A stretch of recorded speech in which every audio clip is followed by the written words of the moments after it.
안녕하세요. 뉴스반장입니다.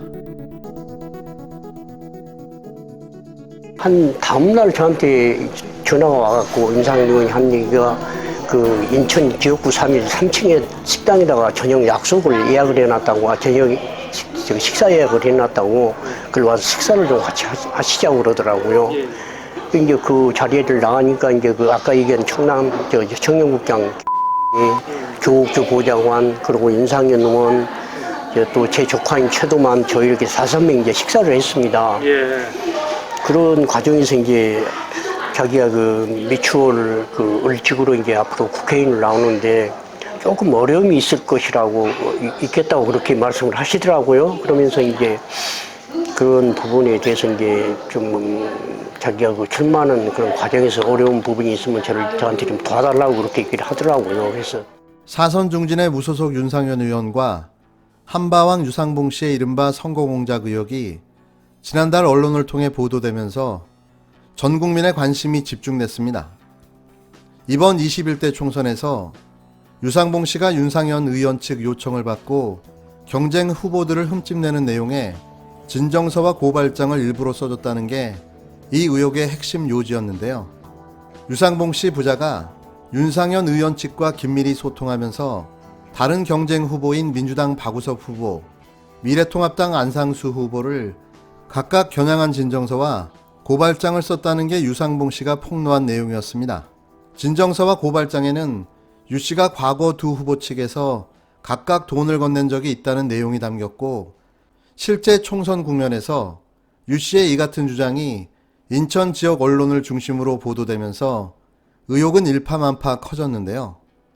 윤상현 의원은 전국 지역구 가운데 가장 적은 표차인 171표 차이로 인천 동구 미추홀 을에서 4선에 올랐기 때문입니다.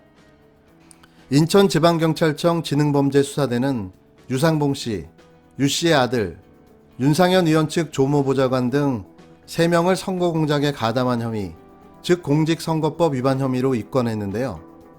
수사의 초점은 윤 의원도 이들처럼 피의자가 되느냐였습니다. 경찰은 윤 의원도 선거공작 혐의가 있다고 결론을 내리고 재판에 넘기자는 기소 의견을 인천지방검찰청에 전달했는데요. 그러나 검찰은 윤 의원에 대해 불이권해야 한다는 지휘를 경찰에 보낸 것으로 확인됐습니다. 기존 피해자 3명에 대한 의견은 동일했지만 수사의 중심이라고 할 윤 의원의 혐의에 대해선 경찰과 검찰의 의견이 정반대로 엇갈리는 건데요. 인천지검은 윤상현 의원이 유 씨를 여러 측면에서 챙겨준 사실 자체는 맞다고 보고 있지만, 그러나 그것이 윤 의원도 직접 선거공작에 가담했는지 증명하기에는 충분하지 않다고 판단한 것으로 보입니다. 다시 말해 선거법 위반 혐의에 대한 소명이 부족하다는 입장인 건데요. 그러나 경찰은 이런 검찰의 논리를 이해할 수 없다는 입장입니다. 윤상현 의원이 직접 행동한 사실이 워낙 많기 때문에 기소는 당연하다는 것이고, 두 사람이 처음 만났을 때부터 그 이후 수개월 동안 전개된 상황을 종합적으로 보면 민원 해결이라는 윤 의원 측 해명은 설득력이 떨어진다는 건데요. KBS는 한바왕 유상봉 씨가 카메라 앞에서 말했던 폭로 내용을 하나하나 검증해 상세히 보도한 바가 있습니다. KBS가 확인 보도한 내용 가운데 일부 내용을 정리하면 이렇습니다. 첫 번째, 윤상현 유상봉이 지난해 8월 3차례 직접 만났고, 윤상현이 동료 의원인 정성호 김두관 의원에게 직접 전화해 유상봉 아들 이름을 거명하며 잘 봐달라는 취지의 청탁 전화를 걸었다.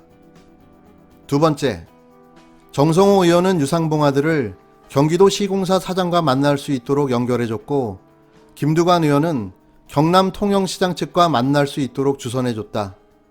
이후 유상봉 아들은 실제 그들과 접촉했다. 세 번째, 윤상현 측은 유상봉 아들에게 롯데 관련 3건의 이익을 챙겨준 바가 있다. 롯데건설이 시공 중인 경기도 성남시 호텔 건설 현장에 임시식당, 일명 한바운영권, 롯데백화점 구리점의 음식 판매 계약, 롯데백화점 일산점의 음식 판매 계약이 그것이다. 네 번째, 윤상현 부인은 고 신격호 롯데그룹 회장의 조카인 신경아 씨로 유상봉은 신 씨를 지난해 8월 직접 만나 사업 관련 논의를 한 바가 있다.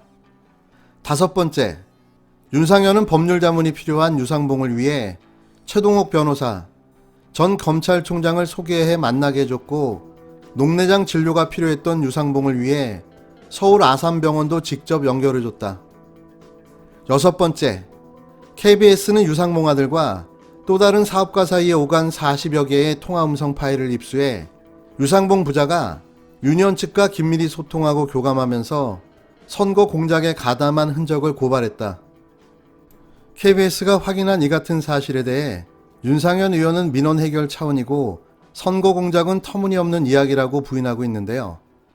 피의자로 입건된 조모 보좌관도 유상봉 부자가 딱해서 자신이 알아서 챙겨준 것일 뿐 유니언과는 무관하다고 주장하고 있습니다.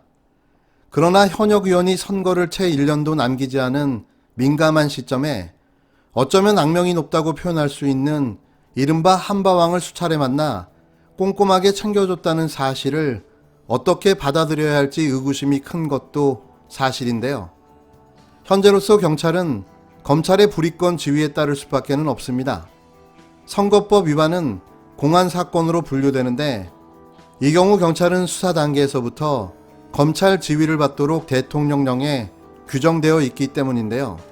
경찰은 새로 지휘해달라는 요청을 담은 재지휘 건의를 검찰에 공식 전달하기로 방향을 잡은 것으로 전해졌습니다. 물론 검찰이 입장을 바꾸지 않는 한 유상봉 부자와 보좌관은 재판에 넘겨지더라도 윤상현 의원은 무혐의로 끝나게 되는데요. 선거법 위반 혐의는 공소시효가 6개월이며 이는 2달이 채 남지 않았습니다. 이래서 검경 수사권 조정이 시급한 거죠.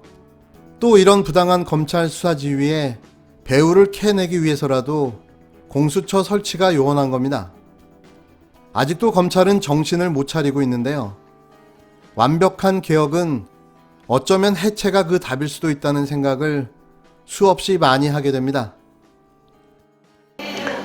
앞으로 미추홀 을지구의 현 박우섭 청장이 이제 민주당으로 이제 공천을 받지는 않았지만 지역 지구당 위원장으로 해서 출마를 하게 된다고 그렇게 얘기를 하더라고요. 그러면서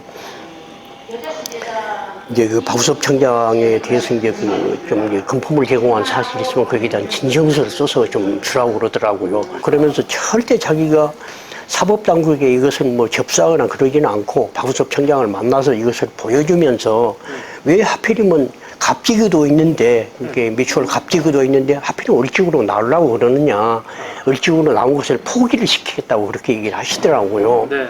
그러면 그걸 써달라고 그래서 제가 많이 고민한 끝에 이제 꼭 도와주겠다는 그런 정말 금방 말씀드린 10개의 현장이 말로 10개 현장이죠. 그것들이 쉽게 얘기하면 돈으로 따지면 50억 이상의 가치가 있는 겁니다. 그래서 저는 이제 참 제가 좀 나쁜 그런 생각이었는가 모르겠습니다만 당시에 좀 너무 어렵고 그래서 제가 그렇게 하겠다고 약속을 했었습니다. 그리고 이제 진정서를 이제 마지못해서 이제 제가 그렇게 써서 이제 보내줬습니다.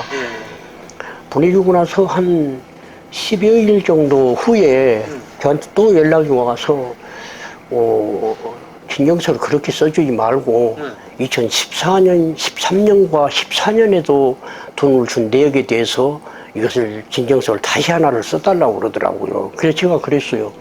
아니 그러면서 뭐라고 얘기를 하냐고 그러면 이게 공소시효가 지났기 때문에 좀 공소시효가 남아있는 그런 걸로 좀 써줬으면 좋겠다고 이렇게 간곡하게 부탁을 하더라고요.